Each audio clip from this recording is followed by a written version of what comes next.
This is Comic Picks by the Glick. Hey, and I'm your host, Jason Glick. Hey, host Jason Glick. What's going on? Hey, John.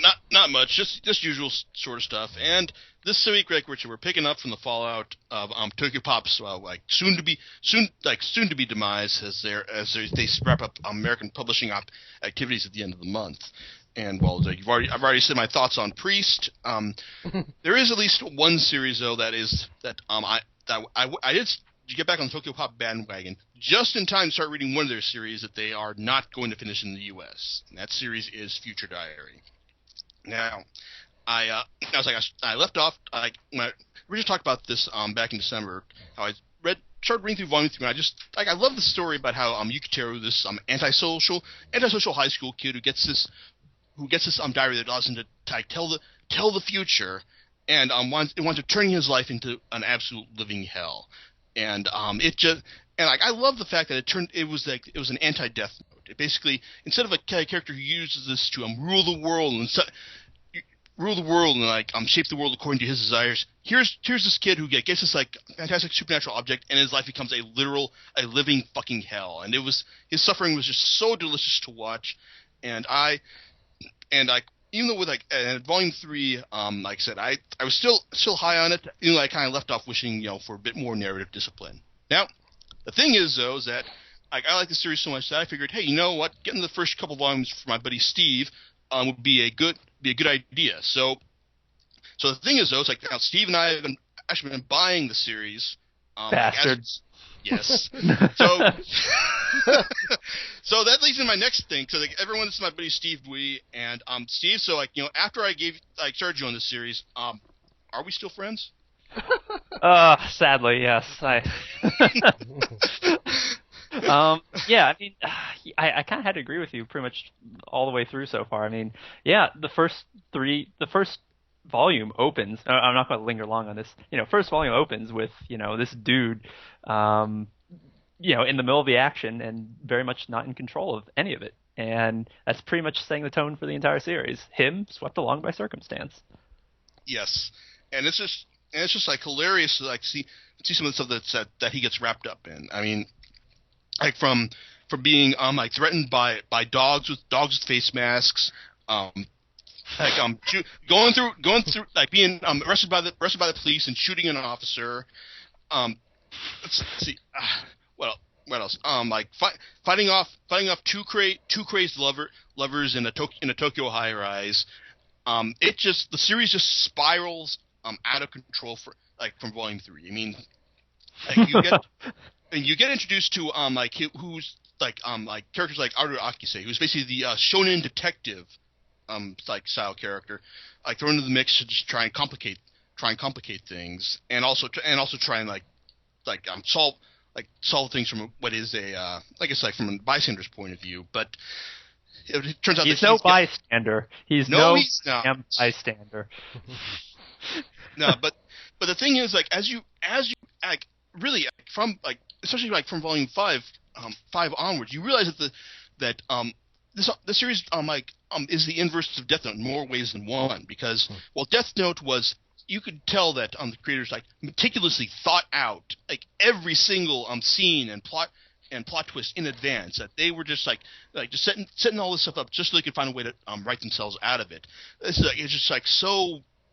so completely micromanaged. Very engineered. Yes, this one, Death with Future Diary, it's just Sakae Asuno. She is just flying by the seat of her pants right here. Just really kind of almost making shit up as she goes along. That would be a pretty accurate description, I think. Yeah, because with Volume 5, the hospital standoff, when it starts off with the fourth diary user, the cop. I can't remember his name off the top of my head. He basically winds up taking Yukiteru and his girlfriend, the crazy Gasai, into custody, and you just think oh my god, he's made them outlaws. This is so cool. Now they're outside the system. Where's this gonna go? But then by the end of the volume, it's just kind of she's just kind of reset the status quo to how it normally is. Which is pretty interesting considering the actions that took place in the course of the thing. Like, I'm pretty sure quite a few officers were shot and killed by, between the two of them. And, well, okay, sorry, he didn't kill any of them. He wounded one. No, yeah, he shot a guy in the chest, but apparently the cop got better. Yes, yes. There's a surprising lack of consequences for the amazing amount of shit that went down, which I think is really, again, representative of the rest of the series. A lot of shit goes down, but there's no consequences or repercussions. It's just sort of thrown out the window, and the story carries on, oblivious to it. Yeah, I mean, like there are something like some elements that I really like it's like Yukiteru's father, who is basically like the worst father ever. Yes, he was interesting in that. Yes, he was just unrestrained bad. Mm-hmm. But yeah, okay. And also it's like how Yukiteru when after he and disappear after his the death of his mom and dad. Hey, then he suddenly reappears and he's suddenly like new cool badass Yukiteru. But then you find out it's all an act, or like hopefully orchestrated by Yuno. So that I liked. And but from here, I mean, like, a lot of the stuff is just, I mean, it isn't until like the last couple the last 4 volumes or last third of the series when you actually get the feeling that Asuno finally settles on a particular like an endpoint for the series. Like she actually figured, okay, this is where the story's going, and this is how I want to get there. And it just spirals off into craziness. Like especially once we find out the mystery of like who is the mystery corpse in Yuno's household. Wow. No spoilers? Yes, no. We'll get to that once we start talking about the scanlated bits, but it's just like, which actually probably going to come up real soon because, with the because basically the series is runs 12 Japanese volumes. Unfortunately, only 10 were published in the U.S. And while 10 ends on an interesting note, how Akise's true purpose is revealed, and I just love how I mean, this is one thing I kind of wish they had hit more in the series. How basically they basically hit Yukiteru from all sides about the worst thing, all bad things that can happen to him. Death of his parents, like loss of his social standing, like having this crazy psycho girlfriend, and also, but the thing is, he's also got this guy who really, really likes him, and like I thought it would have been hilarious for them to hit the gay panic button even more with this. But they didn't really. It was only ever touched on like twice in the series, ever. Really? No, really, I can count it twice. It really was twice. That they mentioned the fact that he does have this hard-on for Yuki there, but nope, they don't do anything with it. Yeah, and then I just love it how Deus shuts him down when Arase is just pleading with him for his life, saying okay, these are all the instances in which I exerted my free will against your directives. I believe my love for Yukiteru is real. And Deus is like, nope, not it. Yeah, it was pretty bad. That was pretty hilarious. Yeah, and the thing is, that's first where the series would end. Were we just like regular ordinary fanboys, but we're not, because you see, it's like coming full circle here is that as you recall, I originally discovered this series through my buddy Levin, who showed me that it had originally been scanlated. And once I found out that, oh wait, Tokyopop has been publishing this with legit versions, sure, I'll go buy that instead. But oh wait, Tokyopop is now defunct. So what the fuck am I going to do? I know what I'm going to do. I'm going to go read the goddamn scanlations to go ahead to find out what the hell happens next. Because, I mean, hey, I realize that, hey, you know what? Asuno is not getting compensated for what I'm reading. But on the other hand, she's not getting shit because, we're not going to see these last 2 volumes anyway. So really, there's no money lost here. So, I mean, to be perfectly honest, I do want to go ahead and reward her. So I probably will, once I get a chance, once I go down to Kinokuniya one of these days, I'll probably see if I can pick up the last 2 volumes myself. But really, it's if you're going to, if anyone's got any issues, for me, trying to, find out what happens next after this series is not going to be published in the U.S., forever, most likely. I mean, to be honest, I can't unless the anime version hits really big. I don't see this series being picked up again because it was it was fairly low profile, and I can't really imagine Viz picking it up since this is a Kadokawa Shoten title, and Viz has their own Shueisha Shogakukan titles to draw from. Dark Horse maybe, but I kind of see Yen Press as being being more likely like license rescue here, but we'll see. But in the end, though, it's like if you're gonna read the series, like scanlations are the only way to go for right now. And to be honest, I'm glad I did, because this series just goes crazy over the top in these last 2 volumes. Because you find out that you see like spoiler tag. Well, we've okay, already kind of spoiled a bunch of shit. Spoiler warning. All I'll just say is like, okay, yeah, we thought like the series is crazy enough to warrant reading, but then you find out but she goes like Asuna goes crazy over the top when you find out that it turns out that the mystery body in the Asuna household was actually Yuno herself, because the Gasai Yuno that we've been reading about all this time is actually from a parallel universe. She just jumped back in time to go. She won the original competition, but when she found out that she couldn't bring Yukiteru back, she decided to jump back in time and redo everything into a separate world. Yes. In a parallel universe, and now she's trying to set things up in order to make sure that she lives happily ever after with Yukiteru again. And then, but before he has to do that, Yukiteru has to go through all of his friends, the 8th Diary user, and Aru Akise himself. And personally, Steve, I know you're gonna love this part, because I know you loved how Yuno had the ability to slash people in half using nothing but a katana. It started out like simply enough, but first she was just cutting people, and then she was really cutting into people, and then suddenly she was one-handedly chopping off people's heads with a knife. It looks like a standard kitchen knife. And then she gets a katana, and then suddenly she's able to bisect people with one hand. With one hand! Do you know how hard you have to cut? Well, anyways, look. No, actually, Steve, I don't know how hard you have to cut. Okay, look, I don't know the amount of newtons of force you'd have to apply either, but look, tell you what, you'd have to cut pretty fucking hard, and Jason just attributed it to crazy power, so we're just gonna have to let that slide, because God... Yeah, crazy stupid strength. I mean, she's not aware of the rules of reality. She doesn't know how hard she needs to cut these people in. So she's able to... So I guess you're right. Okay, so let's let that go. But, I mean, I just like compare this part to the part where Akise gets his throat cut, and he's still able to able to live and get a message off to Yukiteru using his cell phone before Gasai goes in and cuts off his head proper. His headless body managed to retain enough power and strength to present a interesting message to him. Yes, and then just gets crazier from there, because then Yukiteru and Gasai make another time leap after more revelations are made, including the true nature of Deus's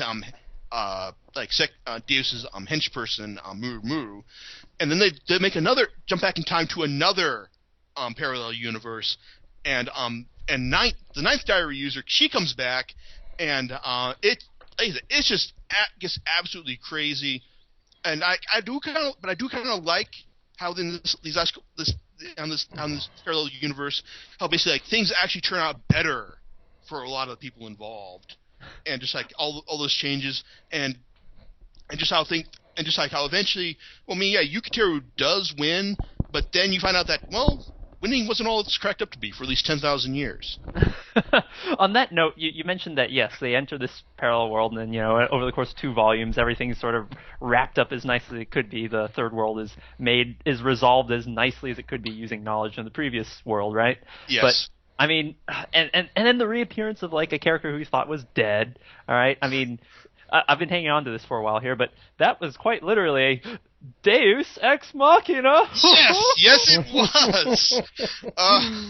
But I can forgive that, just because it's like, I mean, I guess it comes back to my complaints, my feelings in the series. I mean, objectively, it's not very good. I mean, it's like by applying logic, rational standards to like evaluating the series. I mean, it's like there's too many like nonsensical plot twists. Like it's just like it just really jerks you around for a while. But the thing is, it's really bad and like crazy in interesting ways. I mean, it's not like she's just I don't believe she was phoning this in at all. She just like she had a plan, but it was a crazy plan that just like that just took you off into insane levels. I mean, it's like bits like with where Ninth, you find that Ninth lived happily ever after with the cop friend, and she makes babies, and they're making babies together who can fly. Yeah. So. Yeah, just totally bizarre, wacko shit.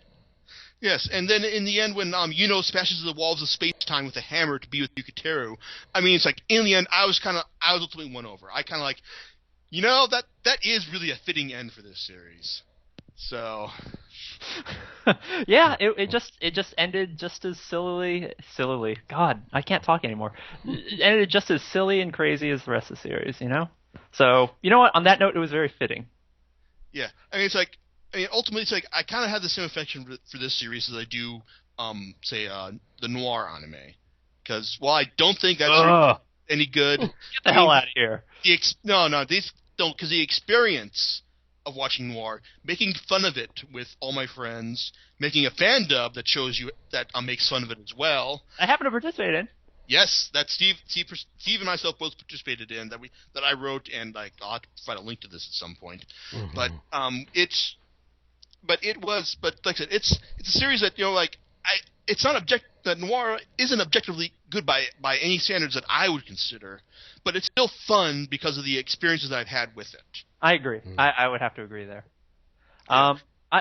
You mentioned the topic of like good, right? And I mean, I sat down and actually had a bit of a meditation about this because what is good, right? Good varies from person to person, and good encompasses a lot of different things. So I'll talk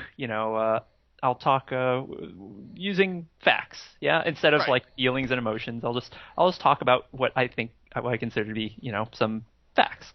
So I mean, I thought the story was interesting, unrestrained crazy. But, it was interesting. I mean, was it consistent in its tone and setting? No. Were the characters interesting? Most of them, no. Most of them were pretty flat characters, partly out of necessity. I think I have to disagree with you about Yuno right there, just because, I mean, some of the crazy shit she did over the course of the series. Okay, no, all right. Most of the characters. I mean, she was consistent in that she was apeshit crazy for winning this game. So, okay, that's interesting in itself. She always had those creepy smiles. Yes. When she's about to murder somebody. Yeah. Creepy in the sense that she looked perfectly happy and normal before she was about to kill someone. Yes. And I just want to add that, this twist about how she was from a parallel universe, that almost, I have to say that twist almost makes sense when you reread the series. It's like, I mean, it's like, I swear, almost, because I mean it's like some of this. I mean it's like some of this stuff like with some of the other diary users. I mean it doesn't quite pan out, but it almost does. So especially with when she's when Akise thinks she's trying to rewrite her memory about what happened with the murder of her parents. Mm-hmm. That doesn't jibe with me. I mean, that just thinks that it would make sense if if this is the first time she had done this. But as we know that she's been through this before, it makes no sense for her to try and do for her insanity to extend that far. Yeah. Okay, but okay, so I'm sorry I interrupted. You were saying you're talking about your feelings about good and bad. Right. All right. So yeah, tone setting. All right, I talked about that. Characters, yeah, most of them, I mean, they're characterized quickly by necessity because they're about to be killed off in a volume or two. But, some of them, yeah, pretty crazy, but interesting in her consistent craziness. I can't really speak for any of the other characters. You got this sort of milquetoast, main character. He's just there for him. There to suffer for our enjoyment. Yes, precisely. But I mean, very little else is interesting about him, I think. Even towards the end, where he sorta changes and sorta matures a bit, but not really enough like you would expect to see in like a sort of dramatic, sort of character-driven series.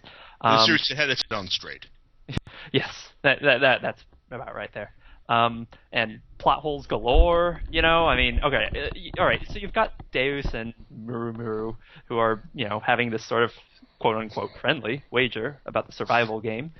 Okay, so here we are. Why would you entrust your awesome power as Deus to like some other diary holder instead of your favorite? Like he was rooting for Yuki the whole way, right? And then he says, "Oh, I'm just gonna give all this awesome badass god power to random terrorist chick, and she's gonna help Yuki win instead of just giving it to him, because that makes sense."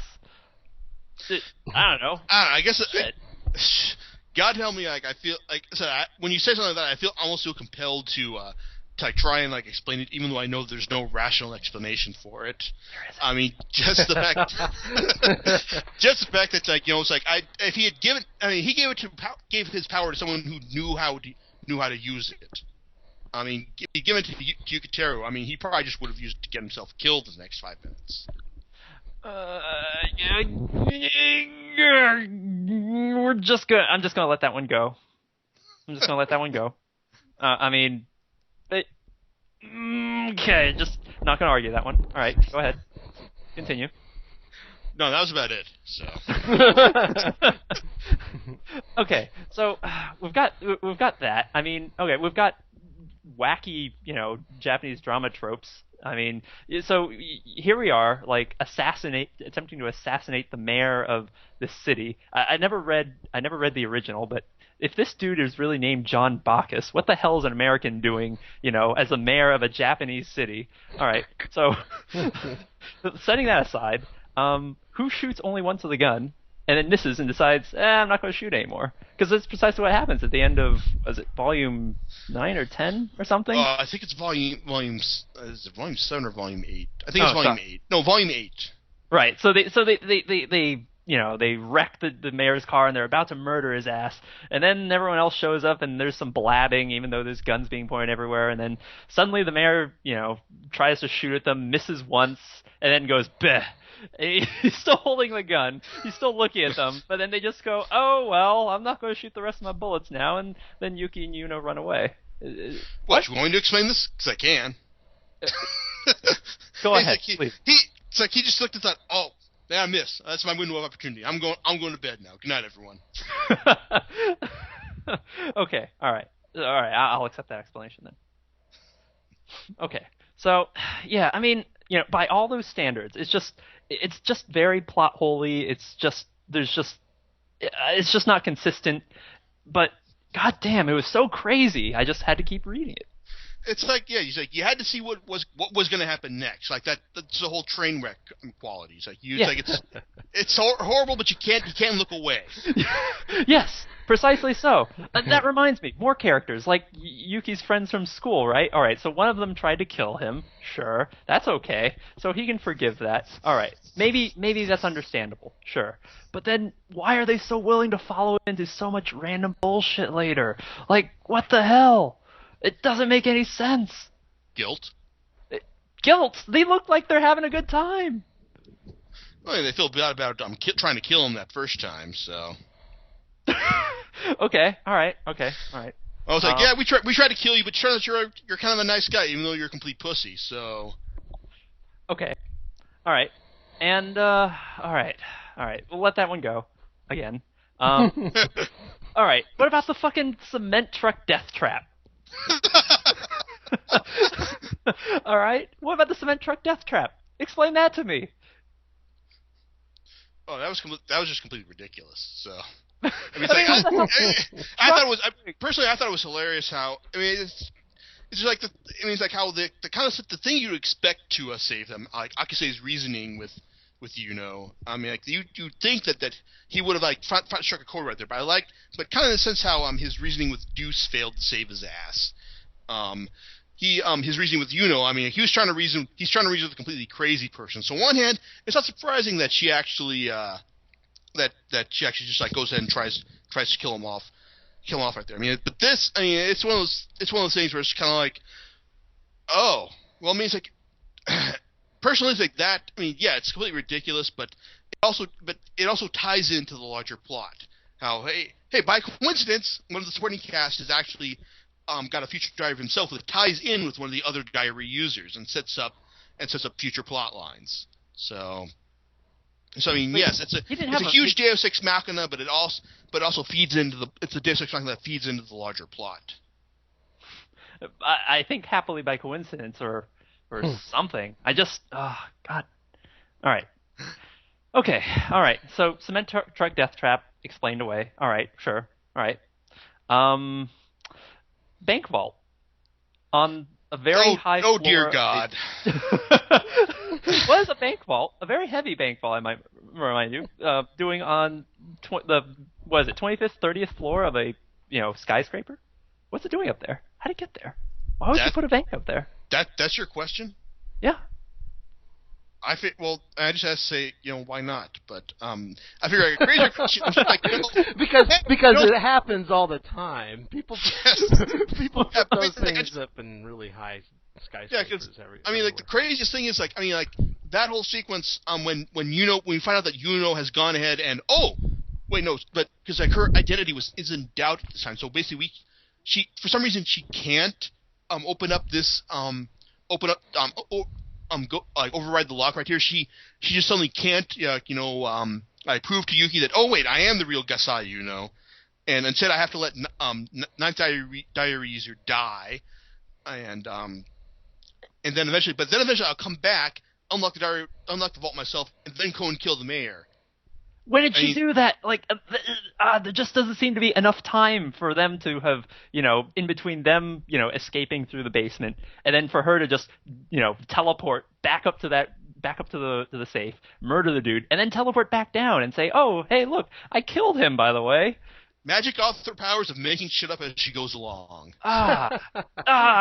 Prime example. Yeah, I don't know. It's like, I mean, what do you want me to say? Do you want to say that Yuki was in shock at his failure to kill the mayor, that he just went into like an emo coma for about half an hour, and used this time to go and kill the mayor herself. So, because that scene almost made no goddamn sense when I was reading it the first time through. It still shouldn't. Yeah, you're right. Okay, and all right, so we've got dead parents, right? We've got Yuno's dead parents. Why doesn't anybody check up on them? They're fucking bankers. You don't just have bankers walk off and disappear. You like at least visit their home and say, where the hell are they, right? They're bankers nobody liked. So no one cares. Like as soon as they stopped showing up, his dad stopped showing up to work. His subordinate just started. Okay, I'm going to go and take over the bank for myself. Do I want to know where he went? Fuck no. If he comes back, he's going to find out that I took over the bank myself. So Objection, Your Honor. The witness is speculating. You're goddamn right.